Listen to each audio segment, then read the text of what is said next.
Hello dear friends, आप सभी का स्वागत है एक बार फिर से मेरे यूट्यूब चैनल पे।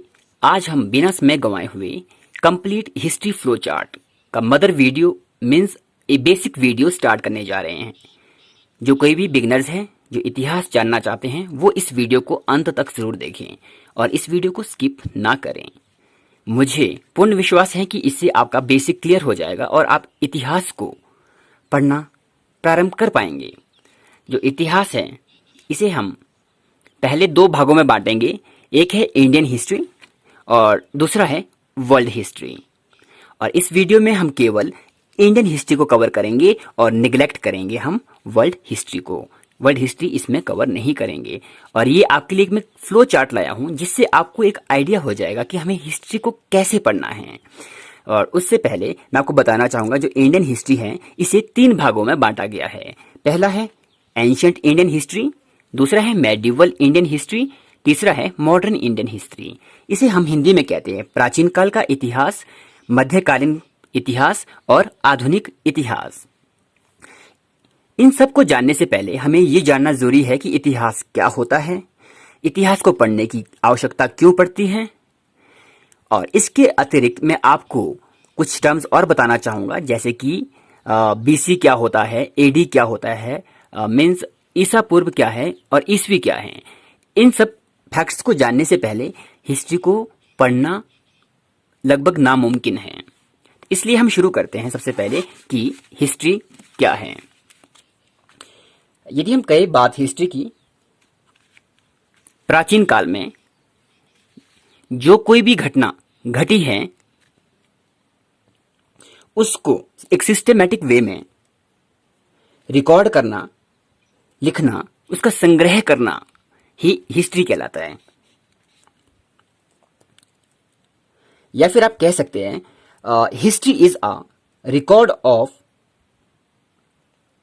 Past events. कि हिस्ट्री क्या है? रिकॉर्ड है पास्ट इवेंट्स का, उन सभी घटनाओं का जो प्राचीन काल में घटी हैं, उनको क्रमबद्ध तरीके से लिखना ही इतिहास कहलाता है। अब इसके बाद दूसरी बात है इसकी इंपॉर्टेंस क्या है, ये पढ़ना जरूरी क्यों है। ये पढ़ना इसलिए जरूरी है ताकि हम ये जान सके कि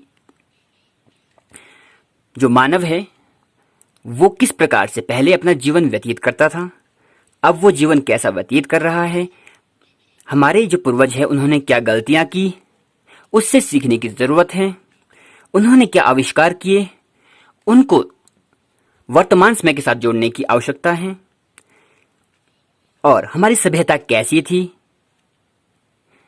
हमारे पूर्वजों के समय, और आज हम कैसे हैं, पहले का समाज कैसा था और आज का समय जो समाज है वो कैसा है।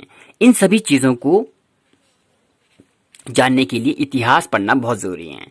इसके बाद अब हमें जो तीसरा फैक्ट है, ये पहला फैक्ट था हिस्ट्री क्या है, इसकी इंपॉर्टेंस क्या है, दूसरा फैक्ट।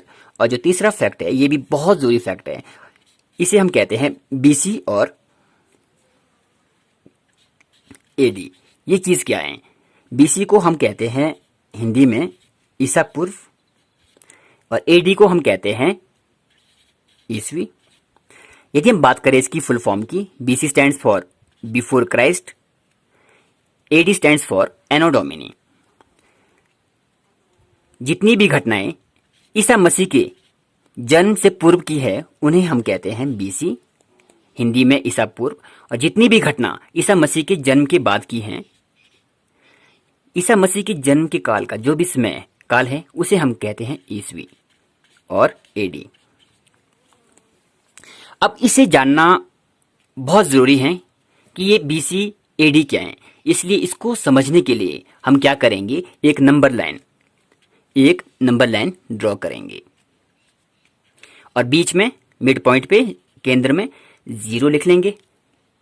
अब 0 से काउंटिंग करेंगे हम। आपने पढ़ा ही होगा जो संख्या रेखा होती है या फिर हम कहें नंबर लाइन पे हम संख्या को कैसे दर्शाते हैं, 1 2 3 4, 1 2 3 4।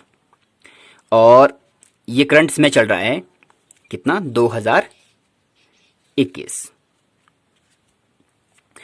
और जहां पे 0 लिखा है, शून्य लिखा है, यहां पे जन्म हुआ है किसका? ईसा मसीह का। ईसा मसीह का क्या हुआ? यहाँ पे जन्म हुआ है। इसको मानते क्या? शून्य काल। और यहां से आगे जितनी हम घटना गिनते हैं उन्हें हम पॉजिटिव साइड को गिनते हैं और लिखते हैं हम उसे एडी, और अंग्रेजी में और हिंदी में लिखते हैं हम उसे ईसवी। ईसा मसीह के जन्म से पूर्व की जितनी भी घटनाएं हैं उन सभी घटनाओं को हम क्या लिखते हैं? BC। हम उन्हें क्या लिखते हैं? BC लिखते हैं। जैसे नंबर लाइन पे हम कैसे शो करते हैं? इस प्रकार से। अब आप देखिए यहां पे, अगर 1500 साल पहले की बात है तो उसे हम लिखते हैं 1500 BC या फिर ईसा पूर्व। जैसे जैसे हम शून्य की ओर बढ़ते हैं वैसे वैसे ये अवधि घट जाती हैं। 1498, जब तक हम शून्य तक ना पहुंच जाए। इस शून्य के बाद जिसमें अवधि है फिर वो शुरू होती है 1, 2, 3 और आज में है 2021 वर्ष है चला हुआ। अब आपने इन चीज़ों को जान लिया है और हमने ये भी जाना कि हमें किन किन पार्ट्स को भी कवर करना है। अब हम इसके ऊपर थोड़ा डिटेल में जाएंगे एंशिएंट इंडियन हिस्ट्री के बारे में। जो ये एंशिएंट इंडियन हिस्ट्री है आप यहां देख सकते हैं, इसको फर्दर 3 भागों में बांटा गया है। वो 3 कौन कौन से भाग है, कौन कौन से पार्ट्स में इसको डिवाइड किया गया है? एक को कहते हैं pre historic period, pre historic period, दूसरे को कहते हैं प्रोटो हिस्टोरिक पीरियड और तीसरे को कहते हैं हिस्टोरिक पीरियड। अब इसे हम हिंदी में क्या कहते हैं?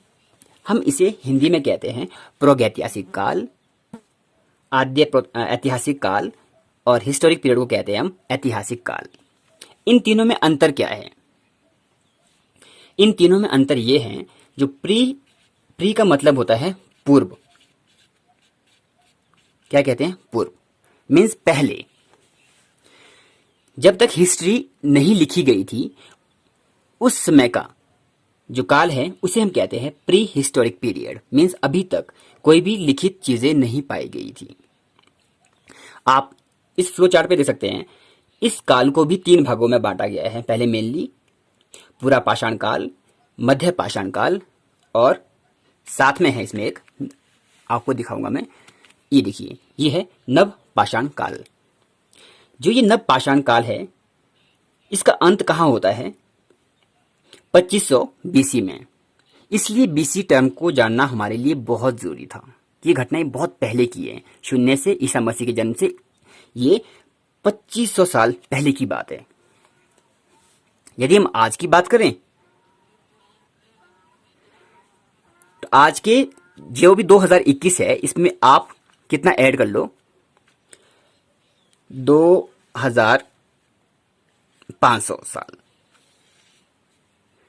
लगभग कितना हो रहा है ये? 4521 साल पहले की बात जो यहां पे आ रहे हैं। किसमें? नव पाषाण काल में।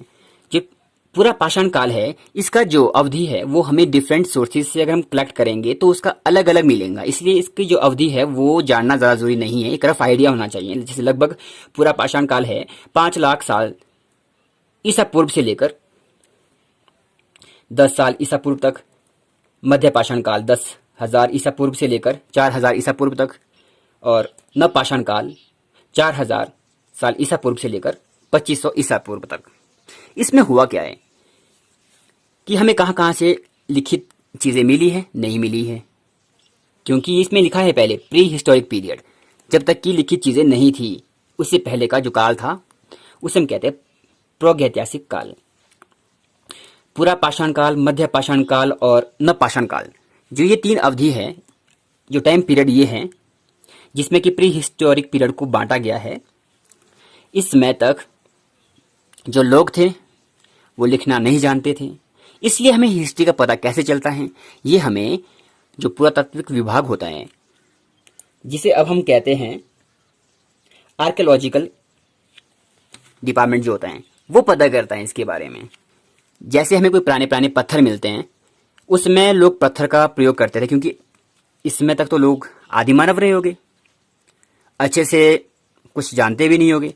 जैसे जैसे समय बढ़ता गया वैसे वैसे वो शिकार करने के लिए पत्थर का यूज़ करने लगे, फिर पत्थर को और तीखा करने लगे, फिर धार वाले पत्थर बनाने लगे, फिर कुल्हाड़ी पत्थर की लकड़ के सहारे बनाने लगे, हैंड एक्स मतलब हाथ से चलाने वाली कुल्हाड़ी बनाने लगे। ये सब अवधि वो थी जब इंसान यहाँ से बढ़ते बढ़ते सिविलाइज्ड हो रहा था, मीन्स सभ्य होना शुरू हो रहा था वो।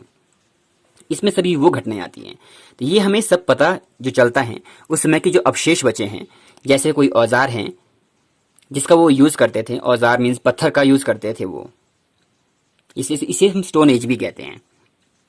फिर दूसरे नंबर पे आती है प्रोटो हिस्टोरिक पीरियड। मैं आशा करता हूँ कि आप वीडियो को अंत तक जरूर देखेंगे, क्योंकि ये इन्फॉर्मेशन आपके लिए काफ़ी ज़्यादा ज़रूरी होने वाली है। यदि हम बात करते हैं यहाँ पे प्रोटो हिस्टोरिक पीरियड, इसे हम कहते हैं आद्य ऐतिहासिक काल। जो आद्य ऐतिहासिक काल है, इस समय तक जो हिस्ट्री है वो लिखी तो गई थी। इसमें मतलब हिस्ट्री इन द सेंस जो लिखित चीज़ें हैं, यहाँ पे हम हिस्ट्री का मतलब है हमारा कि कोई लिखित चीज़ें हमें मिली है। एक ऐसी हिस्ट्री है, हमें यहाँ पे क्या मिला है, लिखित चीज़ें मिली हैं। जैसे कि इसमें हम कह सकते हैं शिलालेख वगैरह कुछ मिले होंगे, जिसे हम इंग्लिश में कहते हैं इंस्क्रिप्शंस वगैरह मिले होंगे हमें। आपने सुना होगा अशोका के शिलालेख वगैरह, वो चीज़ें होते हैं, या ताम्रपत्र वगैरह, कुछ ऐसी चीज़ें हैं जो हमें प्राप्त हुई हैं। लेकिन क्या ये हमारा दुर्भाग्य है कि वो कुछ इस प्रकार की लिपियों में लिखे गए हैं कि जिन्हें आज तक पढ़ा नहीं जा सका है। इसे पढ़ा नहीं जा सका है, वी कांट रीड इट। इसलिए यहाँ पे जो सोर्सेज है, तो सोर्सेज क्या होते हैं हमारे इंफॉर्मेशन के, यहाँ पे भी वही सोर्सेज है। जो कुछ भी अवशेष हमें प्राप्त हुए, उसे जो आर्कियोलॉजिकल डिपार्टमेंट होता है, पुरातात्विक विभाग, वो उसके ऊपर कार्बन डेटिंग से पता करता है कि वो कितना साल पुराना है, उसके पीछे इतिहास क्या रहा होगा। जैसे कि हमें कोई मिट्टी के मृद भांड मिले, हमें और कोई पत्थर के औजार मिले, इसके अतिरिक्त हमें कुछ अनाज के दाने मिले, उन सब के ऊपर रिसर्च करते हैं और पता लगाते हैं कि कितनी साल पुराना रहा होगा। और इसके अंतर्गत हम क्या पढ़ते हैं, ब्रॉन्ज एज, जिसे हम कहते हैं कांस्य युगीन सभ्यता, और इसके बाद आता है सिंधु घाटी सभ्यता। इस वीडियो में केवल हम इन फैक्ट्स को जानेंगे कि हमें इन्हें कैसे पढ़ना है, एक फ्लो चार्ट को डिटेल्ड में जानना है। यदि हमें इन्हें इन सभी वीडियोस जो ये सभी हैं, ये सब फ्लो चार्ट्स मैंने पहले भी वीडियोस में अवेलेबल किए हैं आपके लिए, और इसको हम डिटेल में समझेंगे। इसके बाद जो सिंधु घाटी सभ्यता है, इसमें क्या होता है, अब इसकी अवधि कितनी है, 2500 बीसी से लेकर 1750 बीसी। इसको सबसे ज़्यादा ऑथेंटिक माना जाता है, इसको सबसे ज़्यादा ऑथेंटिक माना गया है।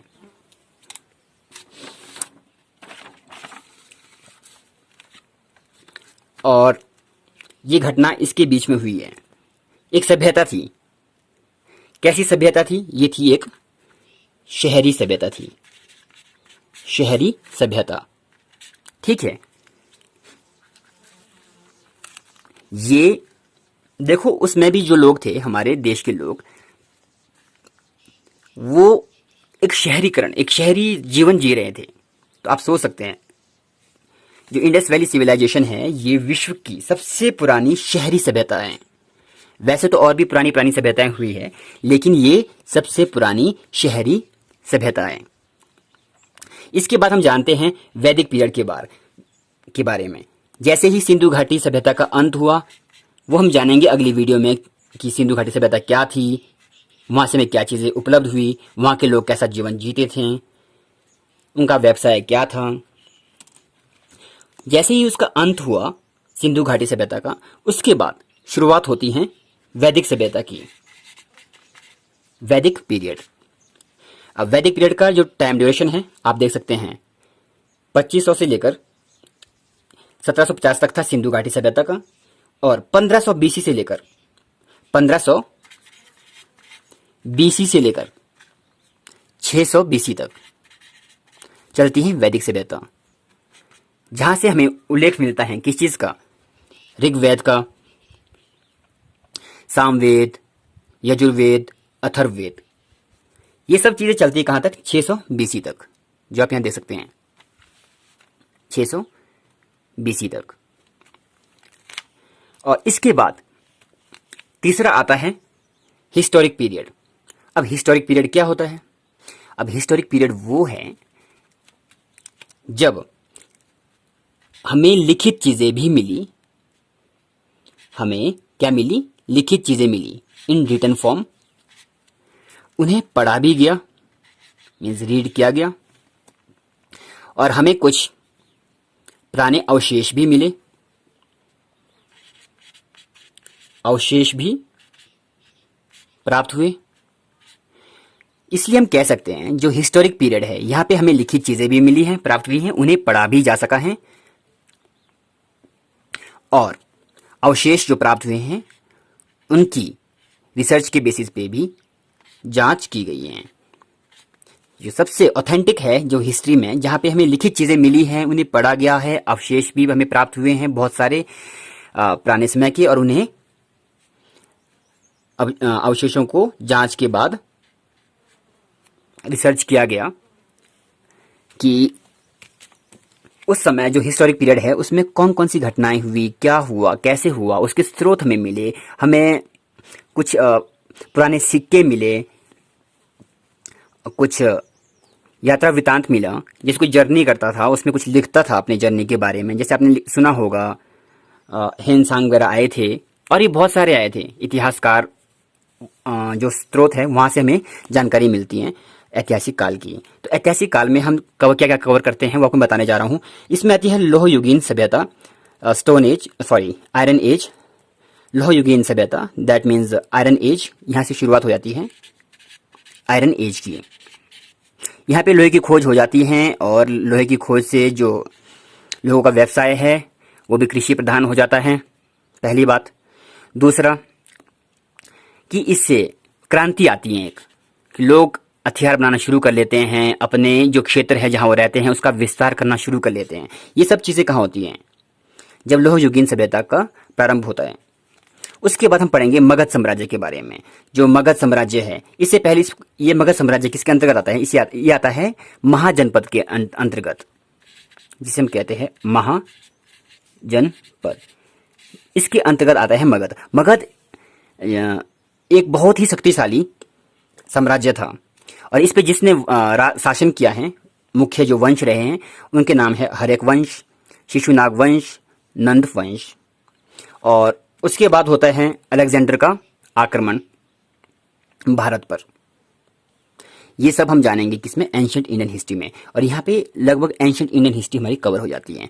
फिर हम बढ़ते हैं मेडिवल इंडियन हिस्ट्री के बारे में, मीन्स मध्यकालीन भारत के इतिहास के बारे में। जो मध्यकालीन भारत का इतिहास है इसे हम दो भागों में बांटते हैं। आप देख सकते हैं यहाँ पे इसकी जो शुरुआत है इंडियन हिस्ट्री में, मेडिवल इंडियन हिस्ट्री को हम 712 एडी मीन्स ईस्वी से शुरू करते हैं। लगभग कई जगह पे इसे, जहाँ पे मुगल साम्राज्य शुरू होता है वहाँ पे इसका अंत किया जाता है, वहीं तक इसे काउंट किया जाता है कि मेडिवल हिस्ट्री बस उतनी है। और कई जगह पे इसे जो औरंगजेब की मृत्यु होती है मुगल शासक की, वहां तक काउंट किया जाता है। तो ये अलग अलग है। तो हमें सिर्फ जानना है कि मध्यकालीन भारत को हमने दो भागों में बांटा हुआ है। एक को कहते हैं अर्ली मेडिवल, दूसरे को कहते हैं हम मेडिवल। जो पूर्व मध्यकाल है इसकी जो अवधि है रफली वो बताई गई है 712 ईस्वी से लेकर 1200 ईस्वी तक। और इसके बाद यहाँ पे जो सबसे पहले आए थे ये है मोहम्मद बिन कासिम, ये पहले थे जो 712 ईस्वी में आए थे। इसके बाद आए मोहम्मद गजनबी आए, मोहम्मद गौरी आए। ये हम डिटेल में पढ़ेंगे अगली वीडियो में। प्लीज़ वीडियो को स्किप ना करें, सिर्फ एक बेस वीडियो है जिससे आपको क्लियर हो सके आपको पढ़ना क्या है। अब यहाँ पे देखो मेडिवल इंडियन हिस्ट्री में, मेडिवल जब हम हिस्ट्री पढ़ते हैं इसमें हम पढ़ते हैं दिल्ली सल्तनत। दिल्ली सल्तनत पे 5 वंश ने शासन किया है, वो है गुलाम वंश, खिलजी वंश, तुगलक वंश, सैयद वंश और लोदी वंश। और जैसे ही लोदी वंश का अंत होता है उसके बाद यहाँ पे राइज होता है किसका, मुगल पीरियड शुरू होता है, मुगल काल। और तीसरा है बहुत ही महत्वपूर्ण टॉपिक, वो है मॉडर्न हिस्ट्री, जिसे हम कहते हैं आधुनिक भारत का इतिहास। इसमें हम शुरुआत क्या करते हैं, कमिंग ऑफ यूरोपियंस। जो यूरोपीय लोग हैं वो भारत में आते हैं समुद्री रास्ते का खोज करते हुए।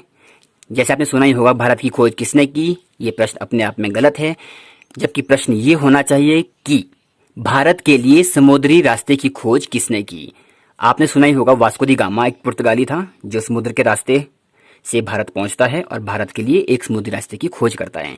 उसके बाद हमें इसमें पढ़ना होता है रिवोल्ट ऑफ 1857 मीन्स 1857 की क्रांति के बारे में, कि कारण क्या थे, क्रांति शुरू कहां से हुई, उसकी लीडरशिप किस किस ने की, उसका फेलियर का कॉजेज क्या रहे, वो हम सब पढ़ेंगे यहाँ पे।